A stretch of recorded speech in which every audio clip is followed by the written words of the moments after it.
Class 9 mathematics chapter 2 polynomials. तो करते हैं व्हाट इज पॉलिनोमियल।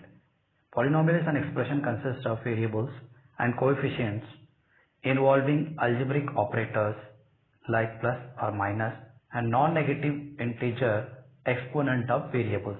एक्सपोनेंट यानी कि पावर। तो इसको हम समझते हैं। तो अलजेब्रिक एक्सप्रेशन तो आप पहले से ही जानते हो कि नंबर्स और वेरिएबल्स मिलके जो बनता है उसको हम कहते हैं अलजेब्रिक एक्सप्रेशंस। यहाँ पे बहुत सारे अलजेब्रिक एक्सप्रेशंस को हम अलजेब्रिक ऑपरेटर्स प्लस या माइनस से जोड़ देते हैं तो हमें मिल जाता है पॉलिनोमियल। और इसमें खास बात क्या है, जो वेरिएबल होगा जैसे कि एक्स वाई टी एस, ऐसे जो वेरिएबल्स आते हैं इनके पावर में जो वैल्यू आएगी यहाँ पे, तो दो तरह की चीजें नहीं होनी चाहिए। एक तो पावर में कभी नेगेटिव वैल्यू नहीं होगी, नेगेटिव वैल्यू -1 -2 -1/3 -2/3 कुछ भी नहीं होगा, नेगेटिव वैल्यू ही नहीं होगी पावर में। First thing. Second thing is power में फ्रैक्शनल वैल्यू नहीं होगी, 1/2 2/3 फ्रैक्शनल वैल्यू नहीं होगी। जो वैल्यू होगी फुल वैल्यू होगी, होल नंबर्स वैल्यू होगी। ठीक है, 0 हो सकता है पावर, नो प्रॉब्लम। ठीक है, और √x भी नहीं हो सकता। क्यों? क्योंकि √x is nothing but x power half, तो यहाँ पे फ्रैक्शन आ गया। ठीक है, क्यूबिक रूट नहीं हो सकता क्योंकि यहाँ पे y पावर 1/3 आ गया। इसी तरीके से डिनोमिनेटर में कोई वेरिएबल नहीं हो सकता, क्योंकि अगर डिनोमिनेटर में कोई भी वेरिएबल आता है जैसे 1/x आ गया तो this can be written as x power -1। हम जानते हैं नीचे पावर 1 होता है तो साइन चेंज होकर ऊपर चला जाता है एक्सपोनेंट में। तो ये सब चीजें अगर आता है तो वो पॉलिनोमियल नहीं होता है। तो हमें पॉलिनोमियल है या नहीं है चेक करने के लिए दो ही चीज चेक करनी है। वेरिएबल का पावर नेगेटिव नहीं होना चाहिए, दूसरा वेरिएबल का पावर फ्रैक्शन में नहीं होना चाहिए। अगर ऐसा है तो वो पॉलिनोमियल है, अगर नेगेटिव या फ्रैक्शन में आ जाता है तो वो पॉलिनोमियल नहीं है। ठीक है, तो p of x equal to ax plus b, ये एक पॉलिनोमियल है जिसमें x आपका वेरिएबल है of x and b is a constant value. एक क्वाड्रेटिक पॉलिनोमियल हमारे पास जिसमें देखिए a is a coefficient of x square, b is a coefficient of x and c is a constant value. तो इस तरीके से हमने कोएफिशिएंट और वेरिएबल में डिफरेंस समझ लिया। वेरिएबल वेरियस वैल्यूज ले सकता है, इसलिए उसको हम वेरिएबल कहते हैं। बहुत सारी वैल्यूज ले सकता है वो, -2 -3 -7 1/2 1/7। तो x कोई भी वैल्यू ले सकता है और a और b फिक्स वैल्यू रहती है। जो भी वैल्यू आएगी वो आपके पॉलिनोमियल में गिवन आएगी। Next, ax square plus bx plus c। ax square एक टर्म है, bx भी एक टर्म है, c भी एक टर्म है। इनको कहते हैं टर्म्स, और इन टर्म्स को हमने अलजेब्रिक ऑपरेटर से जोड़ रखा है। ठीक है, और वेरिएबल तो आप जानते ही हो, एक्स स्क्वायर एक वेरिएबल है और एक्स स्क्वायर के अंदर एक्स एक वेरिएबल है, वैसे ही यहाँ पे भी एक एक्स वेरिएबल है। तो वेरिएबल बहुत सारे हो सकते हैं, एक्स भी हो सकता है, वाई भी हो सकता है, एस भी हो सकता है, टी भी हो सकता है, ऐसे बहुत सारे वेरिएबल्स हैं हमारे पास। कोएफिशिएंट्स तो आप जानते ही हो। चलिए, which of the following are polynomial in one variable. इसमें कौन से पॉलिनोमियल है ये आपको चेक करके बताना है। तो हमें दो ही चीज याद रखनी है, पहले तो पावर को चेक करना है वेरिएबल के। वेरिएबल चेक करते हैं, एक्स स्क्वायर पावर 2 है, पॉजिटिव है, कोई प्रॉब्लम नहीं है। एक्स का पावर अगेन 1 है, यहाँ पे पॉजिटिव है, फ्रैक्शन में नहीं है, that means this is a polynomial. 15 constant है, वहां पे वेरिएबल एक्स पावर 0 है, कोई प्रॉब्लम नहीं है, therefore this is a polynomial. Second, Y square power 2 है, पॉजिटिव है, फ्रैक्शन में नहीं है, पॉलिनोमियल है। √2 √3, ये टोटल का टोटल, √3 हमें नंबर से मतलब नहीं है, नंबर अंडर रूट में हो चाहे कैसे भी हो उससे कोई मतलब नहीं है हमें तो सिर्फ वेरिएबल चेक करना है। यहाँ नंबर है, कांस्टेंट वैल्यू मानेंगे हम इसको, इसका वेरिएबल का पावर 0 रहेगा, therefore this is a polynomial. चलिए थर्ड वाला देखिए, 3 √x, यहाँ पे वेरिएबल अंडर रूट के अंदर है, दैट मीन्स इसका पावर फ्रैक्शन में है, therefore it is not a polynomial. यहाँ मैंने जो रैशनल लिखा है वो हमने फ्रैक्शन को डिनोट किया है, it is not a rational in technical term. ठीक है, टेक्निकली इसको हम रैशनल नहीं कहेंगे क्योंकि x power 2 is also rational number.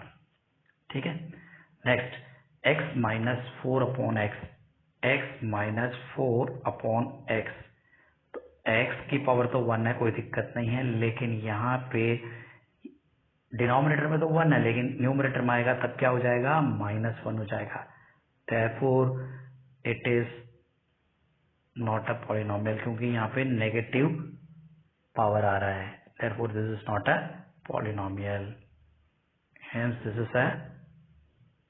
is not a polynomial because it carries negative integer as power। तो अब तो समझ में आ गया होगा। Next, degree of a polynomial. तो पॉलिनोमियल में जितने भी वेरिएबल्स होते हैं उन वेरिएबल्स पावर जाता है। ठीक है, बहुत सारे पावर्स हो सकते हैं, 2 भी हो सकता है, 1 भी हो सकता है, 3 भी हो सकता है, 6 भी हो सकता है। तो इन सब में चेक करते हैं हाईएस्ट पावर जिसका भी होता है उसको हम डिग्री कहते हैं। जैसे इसमें एक ही टर्म है 4x, तो पावर 1 है x का, तो डिग्री हो गई 1, और जिसकी डिग्री हाईएस्ट 1 होती है उसको हम कहते हैं लीनियर पॉलिनोमियल। तो ये हो गया linear polynomial. 8x square minus 9x plus 3, यहाँ पे हाईएस्ट डिग्री जा रही है 2, therefore डिग्री इज 2, और जिसकी डिग्री 2 होती है उसको हम कहते हैं quadratic polynomial. This is a quadratic polynomial. Next, 2x cube minus 5x plus 7, इसमें x की 3 भी आ रही है और 1 भी आ रहा है, तो हाईएस्ट हो गया 3, therefore this is degree is 3 and this is a cubic polynomial. तो जिसकी डिग्री हाईएस्ट, जिसकी डिग्री 3 होती है उसको हम कहते हैं क्यूबिक पॉलिनोमियल। नेक्स्ट देखिए, p of x equal to 4, h of x equal to 3/4, यहाँ पे कोई वेरिएबल है ही नहीं, तो क्या ये पॉलिनोमियल है? बिल्कुल है। अगर मैं 4x पावर 0 लिखता हूँ, p of x equal to 4x power 0 लिखूं तो कोई गलत नहीं है, x power 0 is nothing but 1, तो ये क्या हो गया, पॉलिनोमियल ही हो गया, और इसकी डिग्री क्या हो गई, 0। तो कांस्टेंट पॉलिनोमियल कहते हैं ऐसे पॉलिनोमियल जिसकी डिग्री 0 रहती है। तो यहाँ पे हमें कांस्टेंट वैल्यू खाली दिखती है, वेरिएबल हिडन रहता है, हमें दिखता नहीं है। तो 4 और 3/4 इज अ कांस्टेंट पॉलिनोमियल, और कांस्टेंट पॉलिनोमियल की डिग्री रहती है 0। तो ये कई बार पूछ लेते हैं 1 mark question, what is a constant polynomial, what is the degree of constant polynomial, या फिर कोई एग्जांपल देके भी पूछ सकते हैं। p of x equal to 0, क्या ये पॉलिनोमियल है? बिल्कुल है साहब, p of x is equal to 0।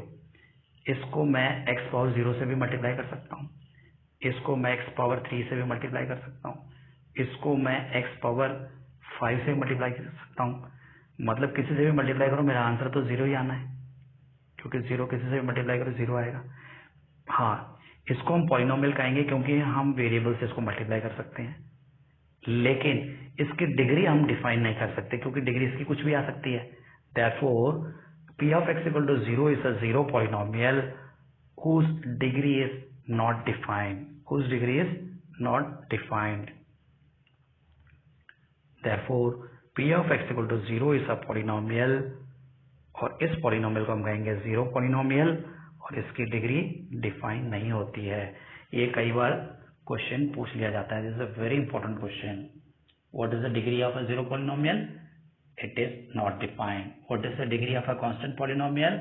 It is 0। Next, degree of polynomials का एग्जांपल्स, और इसमें क्वेश्चन है identify the degree of the polynomial, right coefficient of x square. तो कोएफिशिएंट ऑफ एक्स स्क्वायर आप छोटी क्लास से पढ़ते आ रहे हो, किसी भी कोएफिशिएंट निकालने का आ जाए तो आप निकाल सकते हो, उसके आगे जो न्यूमेरिकल वैल्यू आती है उसको लिखना है आपको। तो फर्स्ट क्वेश्चन में देखिए, p of x equal to 17 minus 2x plus 8x square, इसकी हाईएस्ट डिग्री 2 जा रही है, therefore डिग्री इज 2, और x स्क्वायर का कोएफिशिएंट है +8, तो हम लिखेंगे +8 is the coefficient of x square.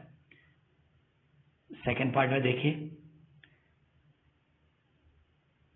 Highest degree इसमें 3 जा रही है, एक्स क्यूब की, तो डिग्री इज 3। एक्स स्क्वायर वाला टर्म है ही नहीं, तो एक्स स्क्वायर का टर्म है ही नहीं, इसका मतलब उसके आगे 0 है, क्योंकि 0 इंटू एनीथिंग इज 0। तो यहाँ पे coefficient of x square is nothing but 0। Understood? क्योंकि एक्स स्क्वायर टर्म है ही नहीं, जो टर्म नहीं होता उसका कोएफिशिएंट हमेशा 0 रहता है, ये आपको याद रखना है। Next, pi upon 4 x square minus 3x plus 4, again the highest power is 2, therefore degree is 2 and coefficient of x square is pi upon 4, तो ये हो गया pi upon 4। Next, under root 3x minus 7, it is a polynomial, क्योंकि यहाँ पे constant जो value है वो इरेशनल आ रही है, हमें उससे कोई मतलब नहीं है। x का पावर 1 है, therefore its degree is 1 and coefficient of x square, यहाँ पे भी एक्स स्क्वायर टर्म है ही नहीं, therefore यहाँ पे coefficient of x square is nothing but 0। I hope आपको समझ में आ रहा होगा। चलिए नेक्स्ट हम देखते हैं types of polynomial. Types of polynomial based on number of terms in a polynomial. Number of terms, कितने टर्म्स कैरी करता है एक पॉलिनोमियल, उसके हिसाब से भी नाम दिए जाते हैं। जैसे कि फर्स्ट वाले में देखिए, एक ही टर्म है मोनोमियल, यहाँ पे 2 टर्म है बाइनोमियल, 3 टर्म है ट्राइनोमियल, और उससे ऊपर कोई कितने भी टर्म्स आते हैं उसको जनरली हम पॉलिनोमियल से कहते हैं। पॉली मतलब many, mono means single, by मतलब 2, ट्राई मीन्स 3, तो पॉली मीन्स मेनी, तो 2 से ज्यादा कितने भी आए उसको हम जनरली पॉलिनोमियल से भी बुला सकते हैं या कह सकते हैं। चलिए मिलते हैं हम नेक्स्ट वीडियो में नए टॉपिक के साथ।